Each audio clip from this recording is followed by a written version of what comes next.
नमस्कार मेरे प्यारे सभी विद्यार्थियों का। हम निरंतर अध्ययन की इस कड़ी में फिर से मैं आप सभी का अभिवादन करता हूं। मेरे सभी प्यारे शिक्षार्थियों का आप हमारे YouTube चैनल भारतीय पाठशाला को निरंतर अध्ययन करते रहें और इसमें जो कुछ भी आपको अध्ययन के लिए जो चीज़ सिखाई जा रही है वो आप अन्य मित्रों को भी आगे भेजिए ताकि वो भी इस अध्ययन की कड़ी से जुड़ सके। तो हम अध्ययन करें भाषा व्याकरण का। तो भाषा और व्याकरण में हमने हिंदी सामान्य व्याकरण के अंतर्गत विभिन्न प्रकरणों को हमने पढ़ लिया है। आज हमें हिंदी साहित्य में कुछ विशेष प्रकरण लेकर आए हैं जो काव्य है। काव्य क्या होता है, उसकी क्या परिभाषा होती है, काव्य किस प्रयोजन के उद्देश्य या कारण उसको लिखा जाता है और काव्य से हमें क्या प्राप्ति होती है। इसलिए आज हम विभिन्न जो अध्ययन करेंगे वो काव्य पर करेंगे। तो काव्य का अध्ययन करने से पहले हम जान लेते हैं कि उसके विभिन्न जो विद्वान हैं उन्होंने इनके बारे में किस प्रकार इस काव्य को परिभाषित किया है, उल्लेखित किया है और काव्य की क्या क्या परिभाषाएं दी है। आइए अब हम अध्ययन करते हैं। तो काव्य परिभाषा एवं प्रयोजन। काव्य की परिभाषा, तो मैंने पहले भी कहा था कि काव्य के बारे में विभिन्न विद्वानों का अपना अपना मत है, अर्थात उनका अपना अपना एक अधिकार है और उस अधिकार के अनुसार उन्होंने काव्य को परिभाषा के रूप में व्यक्त किए। तो आचार्य विश्वनाथ के अनुसार वाक्य रसात्मक काव्यम, वाक्य रसात्मक काव्यम अर्थात रस युक्त वाक्य ही काव्य है। उनके अनुसार ये कहना है कि वाक्य में जहां पर रस की अनुभूति प्राप्त होती है, जहां पर वाक्य में रस का सार हमें ग्रहण होता है, वो ही रस युक्त वाक्य ही क्या है, काव्य है। तो इनके अनुसार हमने परिभाषा का ग्रहण कर ली। आचार्य रामचंद्र शुक्ल हिंदी साहित्य के आधुनिक जो विद्वान है, आचार्य रामचंद्र शुक्ल, जिन्होंने कहा है कि हृदय की मुक्ति की साधना के लिए, हृदय की मुक्ति की साधना के लिए मनुष्य की वाणी जो शब्द विधान करती है, अर्थात जिन शब्दों का निर्माण करती है या उन्हें लाती है, उसे काव्य या कविता कहते हैं। अर्थात इस सामाजिक जीवन में मनुष्य क्या होता है, हताश होता है, निराश होता है। तो उस निराशा को दूर करने के लिए या फिर इस संसारिक जो मोह माया जो जंजाल होता है उनसे मुक्ति पाने के लिए, हृदय के लिए, साधना के लिए मनुष्य जो वाणी कैसी वाणी होनी, वाणी एकदम शीतल होनी चाहिए, हृदय को छूने वाली होनी चाहिए। तो इस प्रकार जो शब्द रचना की जाती है, अर्थात जिन शब्दों का रचना की जाती है और जिन्हें पढ़कर हमें संतुष्टि प्राप्त होती है, अर्थात हमें जो आनंद मिलता है, उसे ही उन्होंने क्या कहा है, काव्य कहा है या कविता कहा है।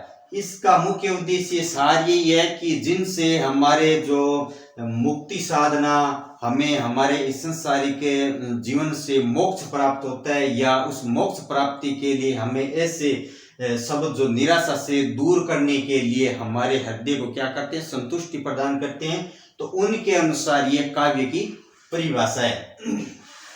अब पढ़ देते हैं काव्य के और विभिन्न प्रयोजन क्या हो सकते हैं। काव्य हमारे भावों विचारों की शाब्दिक अभिव्यक्ति है जो आनंद की अनुभूति कराने वाली होने के कारण संरक्षणीय है।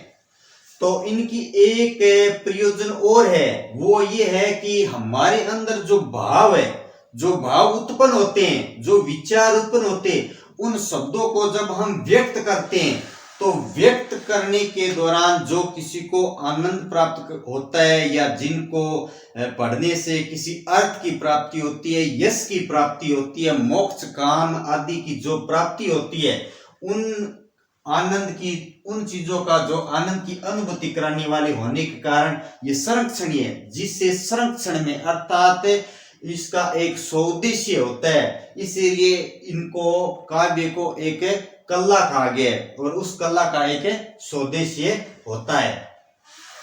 आगे क्या है, भाव प्रधान रचना को काव्य कहते हैं। अर्थात इसका एक विभिन्न प्रयोजन ये भी है कि जो भावों से प्रधान जो वाक्य होता है या फिर रचना का निर्माण होता है, उसी रचना को हम क्या कह सकते हैं, काव्य। जिससे हमें प्रसन्नता, मधुरता, ओज आदि जो हमें प्रकट होता है, उसको हम क्या कह सकते हैं, काव्य कह सकते हैं। आचार्य मम्मट जो काव्य की महत्वपूर्ण परिभाषा लेकर आते हैं और हिंदी साहित्य और उनके इतिहास में उनकी जो ये परिभाषा है वो बड़ी महत्वपूर्ण सिद्ध हुई है। उन्होंने जो बताए हैं कि काव्य से धर्म, अर्थ, काम, मोक्ष इन चतुर्विध पुरुषार्थों की प्राप्ति होती है। कि मनुष्य जीवन में जो हम काव्य को मतलब पढ़ते हैं या ग्रहण करते हैं या उसके अध्ययन से या फिर उसकी रचनाओं से मनुष्य जीवन में उसका क्या अर्थ है, मतलब एक तो धर्म, अर्थ, काम, मोक्ष इन चारों चतुर्विध अर्थात चारों पुरुषार्थों की हमें क्या होती है, जीवन में प्राप्ति होती है। इन्हीं चारों पुरुषार्थों की प्राप्ति हमने किन से प्राप्त होगी, काव्य से ही होगी। काव्य आयु बल का वर्धक भी है। काव्य को आयु और बल का वर्धक भी माना गया है क्योंकि ये आनंद उपलब्धि है।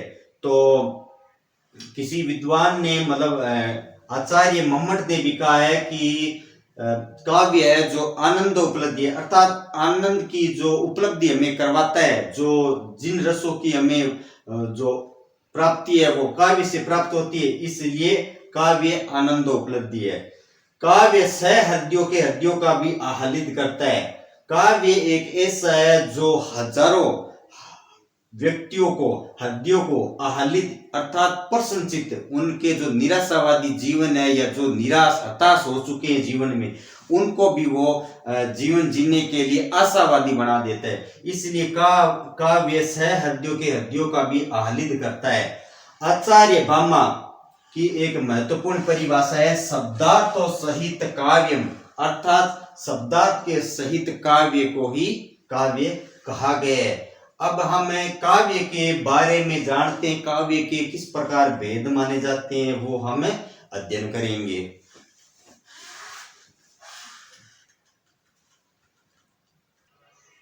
अब हम प्रसिद्ध विद्वान मम्मट के अनुसार जो काव्य की जो उन्होंने परिभाषाएं दी है, उन परिभाषाओं से आपको परिचित करवाते हैं कि भाई काव्य का प्रयोजन किन उद्देश्यों के लिए लिखा जाता है या किन उद्देश्यों की प्राप्ति के लिए जो काव्य की है वो रचना की जाती थी। तो प्राचीन समय से जो काव्य का लेखन है वो कवि है वो निरंतर करते जा रहे थे। तो पुराने समय में जो भी कवि है वो विभिन्न चीजों की प्राप्ति के लिए काव्य की रचनाएं हैं वो करते हैं। तो भारतीय काव्य शास्त्री मानते हैं कि काव्य एक कला है। काव्य वास्तव में एक कला है क्योंकि ये एक हमारे भीतर जो रसों की अनुभूति कराता है, वाक्यों में जो उसकी संरचना होती है, उसका निर्माण होता है। तो वास्तव में काव्य एक क्या है, कला है। और कला स्वदेशी होती है। तो ऐसी कलाएं जिनका कुछ ना कुछ कारण अर्थात उनका उद्देश्य होता है, और वो उद्देश्य क्या होगा, तो उसका विभिन्न है उद्देश्य है, स्वदेशी से बहुत सारे उद्देश्य हो सकते हैं। तो इस प्रकार उस कला का उद्देश्य है वो कई प्रकार से हो सकता है। तो अब हम जानते हैं मम्मट के अनुसार जो काव्य है वो किस प्रकार लिखा जाता था। काव्य यश के लिए लिखा जाता है। जैसे पुराने समय में जो भी है काव्य वो लिखते थे, तो आज के युग में भी उन महान कवियों को हम याद करते हैं। तो ये यश अर्थात कीर्ति, उनका कीर्ति है वो युगों युगों तक क्या रहता है, याद रखा जाता है। या जो कवि है किसी राजा के आश्रय में उसके बारे में जो विभिन्न रचनाओं अर्थात कविताओं या उनके जीवन के बारे में जो भी काव्य लिखते थे, तो उनकी कीर्ति का बखान करने के लिए, यश के लिए, या फिर अपनी जो कवि का जो यश है वो युगों युगों तक क्या रखा है, याद रखा जाता है। तो काव्य हम कह सकते हैं कि यश की प्राप्ति के लिए लिखा जा सकता है। दूसरी बात है काव्य अर्थ प्राप्ति के लिए लिखा जाता है। तो अर्थ की प्राप्ति अर्थात धन की प्राप्ति के लिए। पुराने समय में जो आश्रयदाता के रूप में जो बहुत सारे कवि होते थे, वो कवि किसी राजा के आश्रय में रहकर उनकी क्या करते थे, अर्थात उनकी प्रशंसा के रूप में कविताएं या उनके जीवन के बारे में विभिन्न प्रसंगों को क्या करते थे, काव्य में रचना करते थे और उनसे वो उपहार के रूप में धन प्राप्त करते थे। अर्थात बिहारी है जो मतलब उन्होंने उपहार के रूप में मोतियों की जिस प्रकार मालाएं प्राप्त की थी, तो हम बहुत सारे कवि माने जाते हैं जो हम कह सकते हैं कि अर्थ की प्राप्ति के लिए भी काव्य की रचना करते थे। काव्य व्यवहार ज्ञान के लिए भी लिखा जाता है। तो मनुष्य अपनी जो व्यवहार है अर्थात परिवर्तन के लिए, बदलाव के लिए या उसको ज्ञान उपदेश अर्थात भटकाव से बचाने के लिए, उनके व्यवहार परिवर्तन के लिए भी हम कह सकते हैं कि काव्य है वो ज्ञान के रूप में भी लिखा जाता है। तो हम कह सकते हैं कि काव्य का स्वउद्देश्य है वो एक व्यवहार ज्ञान के लिए भी लिखा जाता है। काव्य अमंगल के विनाश के लिए लिखा जाता है। इसका भी उदाहरण है कि दिनकर ने कुरुक्षेत्र की रचना की थी। कुरुक्षेत्र में महाभारत का जो एक बहुत बड़ा विनाश हुआ था दो पक्षों में, उसमें जहां पर नर विनाश है, वो धन है, जो हर प्रकार की जो इतनी जो विविधता हुई उसका उल्लेख उन्होंने अपने काव्य में किया था। तो अमंगल है, तो ऐसे अमंगल के विनाश को रोकने के लिए भी, लोगों को संदेश रूप में देने के लिए भी काव्य की विभिन्न समय समय पर क्या की जाती है, रचनाएं की जाती है। तो हम कह सकते हैं काव्य है वो अमंगल विनाश के लिए लिखा जा सकता है। काव्य आनंद उपलब्धि आत्म शांति के लिए लिखा जाता है। काव्य है वो हमें जैसे कविता के रूप में हमें आनंद की प्राप्ति के लिए, या ऐसे ऐसे जो हम कहानी है, निबंध है, जो भी चीजें हैं जिनसे हमें क्या है आनंद की प्राप्ति होती है, जिनको पढ़कर हमारे सहृदय वो उल्लादित हो जाते हैं, अर्थात आह्लादित प्रसन्नचित हो जाते हैं, हमारी आत्म शांति के लिए, निराशावादी से दूर होने के लिए, तो इसलिए भी लिखा जा सकता है। काव्य सम्मित उपदेश के लिए कहा जाता है कि पुराने समय में नारी अपने पति को उपदेश देने के लिए जो काव्य की रचना की जाती थी, अर्थात जो अपने पति को जो विभिन्न रूप में संदेश देती थी, तो वो सम्मित उपदेश के लिए भी क्या किया जाता था, काव्य की रचना की जाती थी। अब हमने आज अपनी कक्षा में काव्य की विभिन्न प्राचीन और जो आधुनिक समय में जो काव्य का प्रयोजन है उसको हमने अच्छी तरह से पढ़ लिया है। तो मेरे हिसाब से अब हम काव्य के बारे में ऐसा नहीं कह सकते कि काव्य क्या होता है। काव्य है वो हमारे रसों की अनुभूति है जिनसे हमें बहुत कुछ सीख मिलती है या उसका बहुत सारे उद्देश्य होते हैं, कला होती है, तो हम जानेंगे भी काव्य क्या होता है। तो अब हम जानते हैं काव्य के भेद कितने होते हैं। तो काव्य के कवियों के अनुसार और लक्षणों के आधार पर जो मतलब दो भेद माने गए। दृश्य काव्य मतलब नाटक होता है जो जिसमें कुछ लिखा तो नहीं जाता लेकिन उसको देखकर जो आनंद प्राप्त किया जाता है लक्षणों के आधार पर, तो हम उसको भी क्या कह सकते हैं, एक काव्य कह सकते हैं। श्रव्य काव्य जिससे सुनकर जो आनंद की जो प्राप्ति होती है उसको हम श्रव्य काव्य कहते हैं। तो अब हम इन दोनों की परिभाषाएं पढ़ लेते हैं। दृश्य काव्य वह काव्य जिसका आनंद देख कर लिया जाता है, अर्थात नाटक में जो विभिन्न पात्र होते हैं जो अपनी कला का विस्तार करते हैं, उसको देखकर हमें जो आनंद की जो प्राप्ति होती है उसको हम क्या कहते हैं, दृश्य काव्य कह सकते हैं। जैसे नाटक है।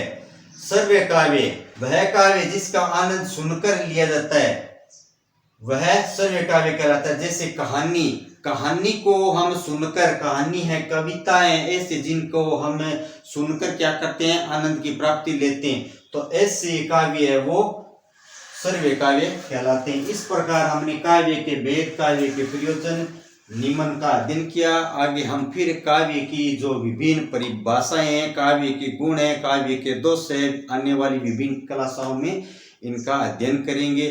तब तक आप हमारे चैनल से यूं ही जुड़े रहे। अभी तक आपने हमारे चैनल को सब्सक्राइब नहीं किया है तो आप जरूर कर ले, और जो भी अध्ययन करने वाले विद्यार्थी हैं उनको आप जरूर भेजें। हम फिर से हाजिर होंगे, तब तक के लिए जय हिंद, जय भारत।